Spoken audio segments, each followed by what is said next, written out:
an interview with Darrel, author of the book Blank of Ireland, This Way Out, for TNS Radio. So, Darrel, can you hear me okay? Can indeed, Vin. How are you today? I'm grand. It's a beautiful day here. It is, isn't it? It's fantastic here too, where I am. Okay, everybody is looking on the screen at the moment at a book cover, and it's BLANK of Ireland, This Way Out. So can you tell us a little about that, Darrel? Where would you like to begin? Well, I'd like to tell the folks, first of all, that the book is absolutely 1,000% free to download at www.bankofireland, that's BANK of Ireland.me, Mother Earth. So that's bankofireland.me. So they can download the book for free and use the information and contents within that to do the stuff they have to do with the banks. So where do we start? Where do you want to start, Finn, with it? Okay, well, I mean, again, I'll just let people know that on tnsradio.ning.com they can download the book from there as well, and feel free to join up and chat and get involved in what's going on there. Where will we start? Well, how about we start at the beginning? So, okay. I'm on page 2 now, or pardon me, page 1, introduction. I'm just going to keep scrolling through the pages so the folks watching this on YouTube will be able to read the book by pausing. Okay. Well, we'll start with the introduction.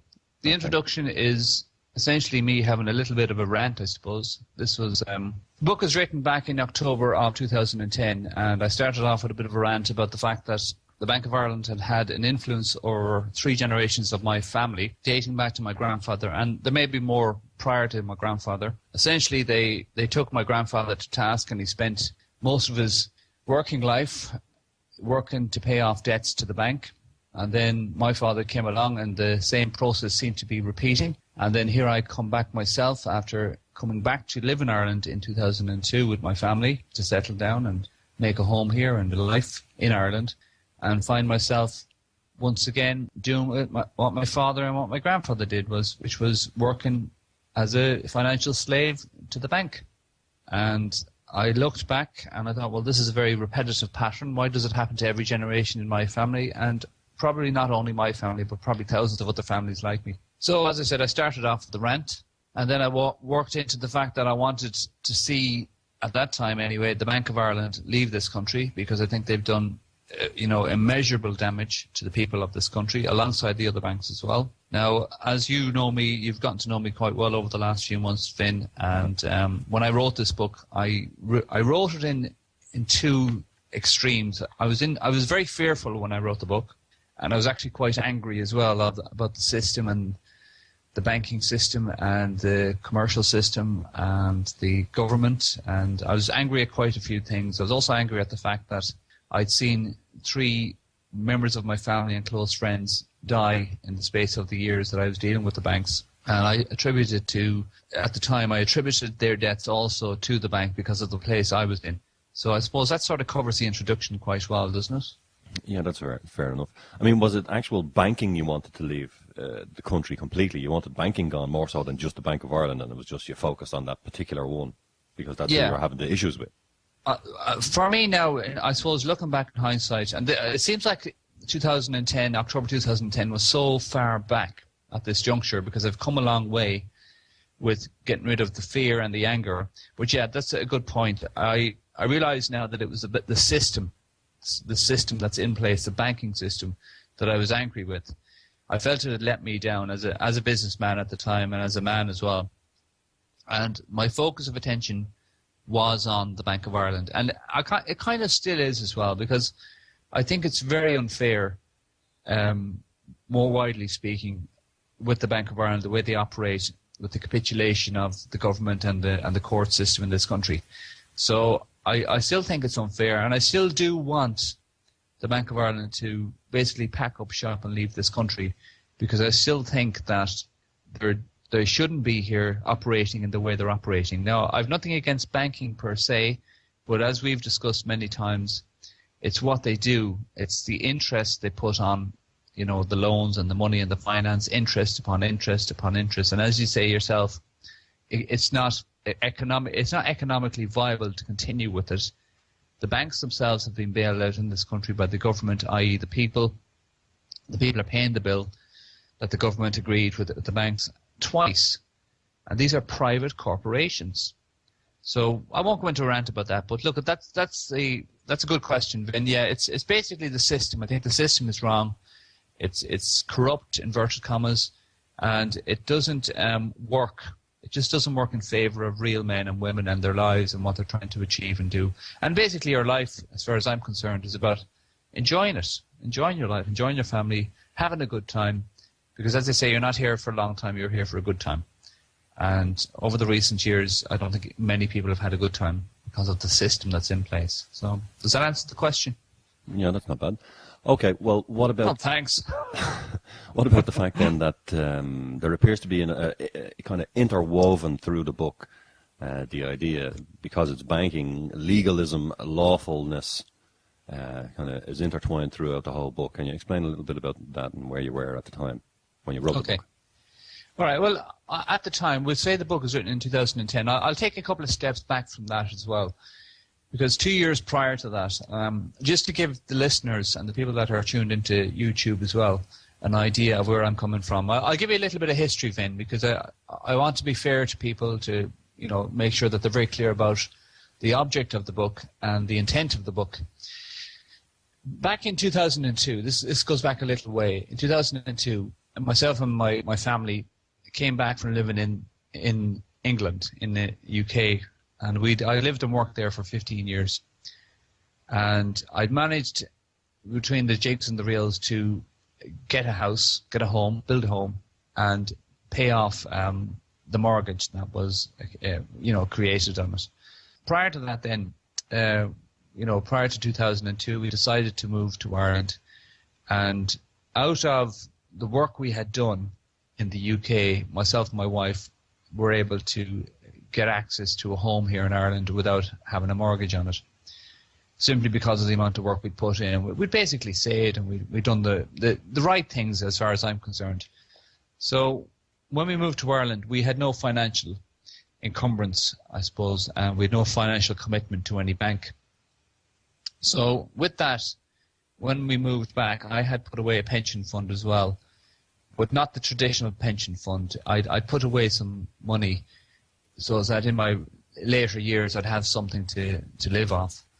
And what I decided to do then when we moved back to Ireland, given that I had a job, I worked for a construction company, a very large construction company in this country as an engineer.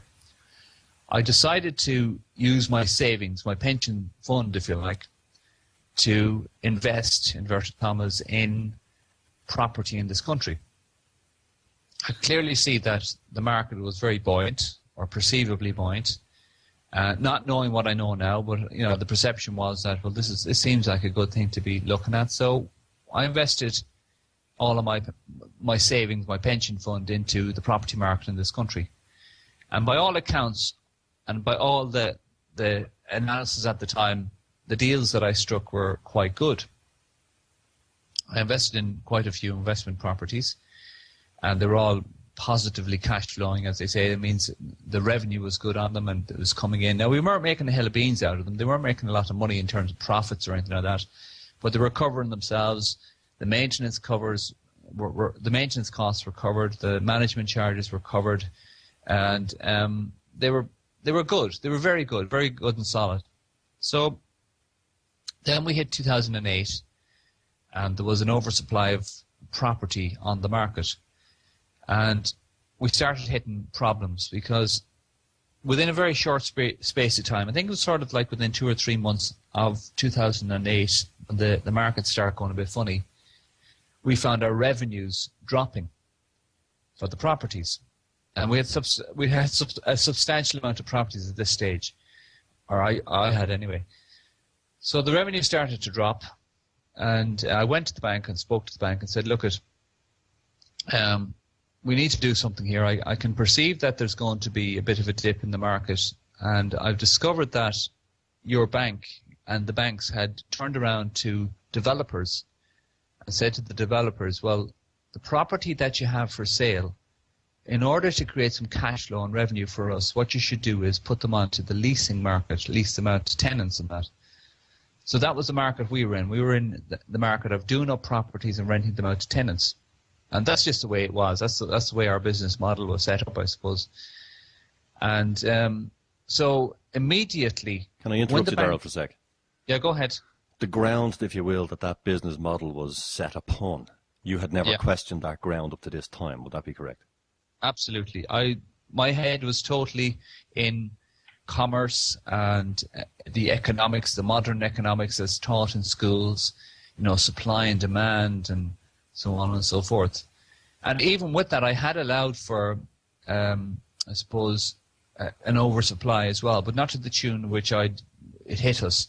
I'd also allowed for interest rates to go up as well in the business model that I set, because I was quite good at analysis. I was quite good at economics in terms of understanding numbers, like yourself. They're not that difficult to understand.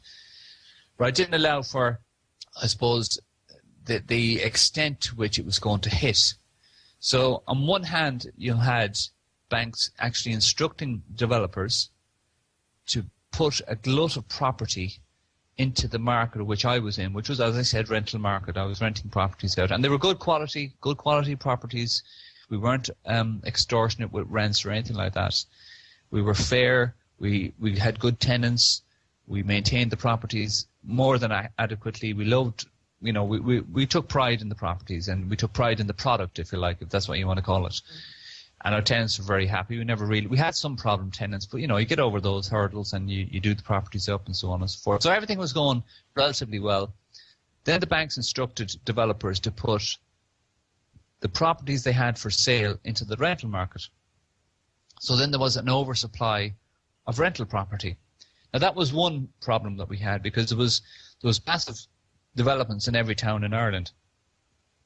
So immediately the properties that we had, they're all second-hand properties, and this is the deals we did. We bought second-hand properties, we did them up.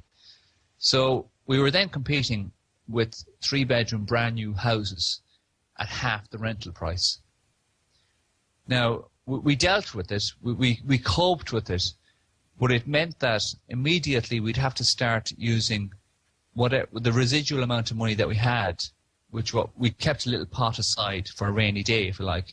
We had to start using that for maintenance and management. Well, we accepted this, and we thought, well, we've got 3 years there now. We can manage for 3 years if at this half-price sale, if you like.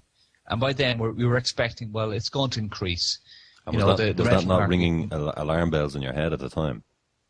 It didn't actually, no, because we thought, well, we can deal with it. We had worked out that if this was, we had anticipated at that time, this is going back, as I say, almost 3 years ago, we had anticipated that, these things do happen. We did expect a depression in the market because there had been such a high in the market.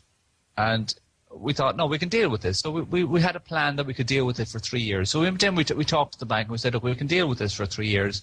And they said to us the usual thing, let's see your income and expenses, your spreadsheets, your balance sheets and all that. So we proved to the bank we could deal with it, which wasn't an issue with them because they could still see there was money, the money was still coming in to pay the interest. So then the bank started putting up the interest rate. And that's when I went in to talk to the bank seriously, and I said, look, if you put the interest rates up, we're going to find it very difficult to deal with this. And I'm already subventing, the balance, making sure that we pay for the maintenance and the management. I said, I'm already subventing, the deficit. And they said, well, okay, listen, come in and talk to us and sit down. And so that's fine. We started coming in to talk to them, and they said, well, how much money have you got?